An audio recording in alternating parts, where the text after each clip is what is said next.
Hey there. So I decided to do something totally outside of my box and create this wall behind me, this awesome wall with these really sharp lines that looks amazing. And if you're following along my channel, it has nothing to do with my health journey, but everything to do with the fact that I could not find a video that showed me how to do this wall. I got a few tidbits from one person, but everybody else, it was basically just a sped up version of watching them do the wall. It didn't actually tell me what to do. So I thought I'd make my own video and show you guys how to make this wall in your own home.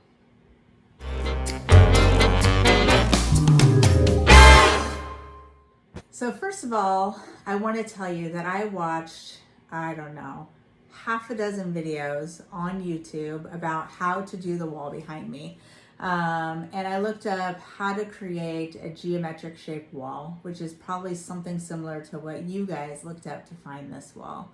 And most of what I found were just sped up videos of people doing the wall. Now you will see some of that in this video, but what I'm going to do is I'm going to explain to you what I'm doing, and then I'm going to do it and show you the video with it all sped up. Now I do want to make a special thank you to the YouTube channel Love Where You Live, and I watched her video on how to make I believe it was hexagon shapes on her wall, and they were really neat, but she showed me some really cool tips that will come up later in this video, specifically how to make your lines super sharp while you're painting to avoid going back and correcting a lot of the things that need to be corrected. So my first step that I did was I collected all the supplies. So what we did is we actually did a couple layers of the white paint before. So if you'll notice the wall next to the geometric wall, the white is just a little bit different. And so we did do a coat of primer and then 2 coats of the white color on the wall before we actually painted. And then we let it dry for about 24 hours. The next thing I did was I taped everything off. So I used the Scotch Professional tape. It is a lot more expensive, but I think that it probably saved me from doing a lot of touch-up at the end. So I invested in the professional type tape. I did use the blue tape, but I have heard that the frog tape, the green tape, will do just as good of a job. But I did the Scotch Professional tape. So I taped off my walls.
After I taped off the walls, what I did is I took a paintbrush, and my husband helped me with this part, and I took the base color, that white color, and I brushed the white color from the wall into the tape. So what that did is it covered all the little holes. So the first thing you're gonna do is you're gonna go through and you're gonna fix these little overlap pieces. And you're going to press your tape down as much as you can with your hands. And then you're going to take some paint that is the same color as your base coat, and you're going to lightly dip it and then you're gonna paint towards the tape and fill in those little gaps that the texture of the wall creates between the tape and the wall. And then that way at the very end, when you're all done with all the different colors that you're painting, you will have less correction at the end from the bleed through from the different colors. Now it is time consuming, but it'll be worth it at the end because you'll have a lot less correction to do. So you're gonna do this on your entire pattern. You're gonna paint from the wall towards the tape in an upward stroke or a downward stroke, just like that, to cover in those gaps. It's not a game, it's a rich thing.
And once they were all taped off, it was time to get painting.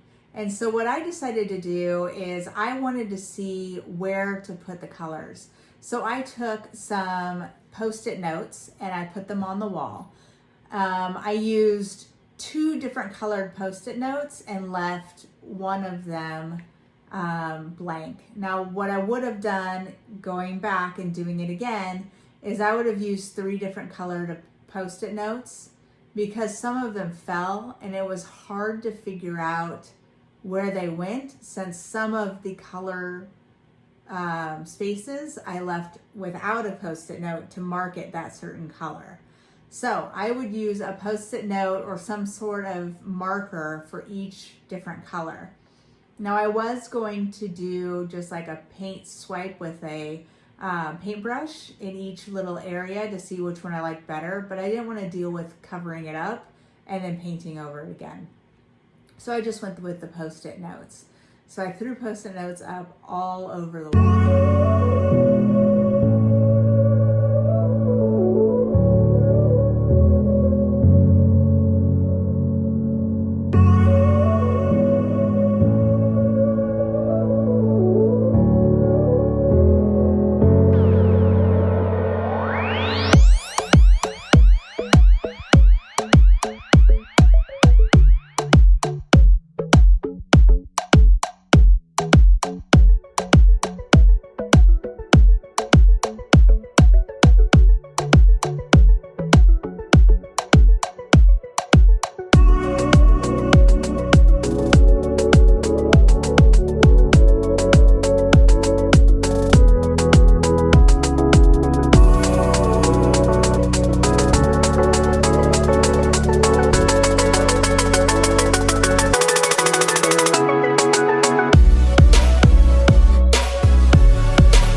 was done with that task, the next thing I did was I painted the wall one color at a time.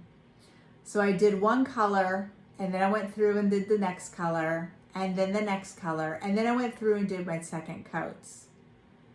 Now the orange coat did take 3 coats. I think it's because it was such a dark color. At first it left it very streaky, but after the 3rd coat, it turned out to be fine.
So once I was done doing all of the colors, I walked away from it for 24 hours and I let it dry. I wanted it to dry so that, so if I pulled off the tape, it wouldn't drip into the white, those kinds of things. Or when I was pulling off the tape didn't double back and, you know, make a mess other places. So I let it dry completely, and then we went through and took out all the tape.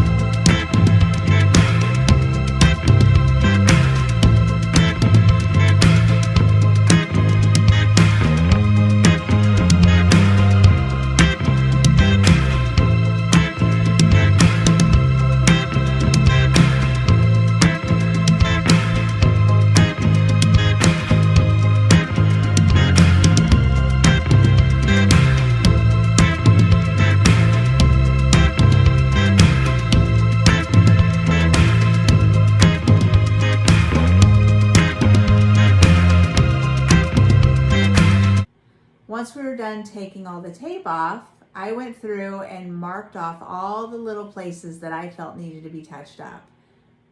And as you can see in this next video, it wasn't very many. So the trick we used with taping everything off and then brushing towards the tape line worked really well for the sharp lines. If you look at the entire design, I ended up getting more on the adjacent walls and ceiling than we had bleed over. So there's a little bit here, there's some here, there's a tiny bit here, a little bit there, but it's gonna save me hours in touch-up. So this is how you do it. And I found this tip, and I will link their video in the description. But what you do is you tape off on the colored side, right on the line, just like that. And then you take your paint, and I got just a tiny paintbrush, and you do just a little bit, and you brush away, just like that, from the tape. Brushing away from the tape, just do that little touch-up.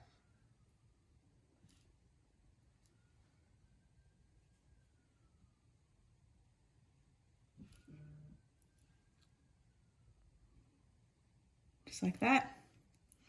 And then you'll take the tape off. And there you got your clean line. And that is how you paint a geometric shaped wall. I think we did awesome for our very first time.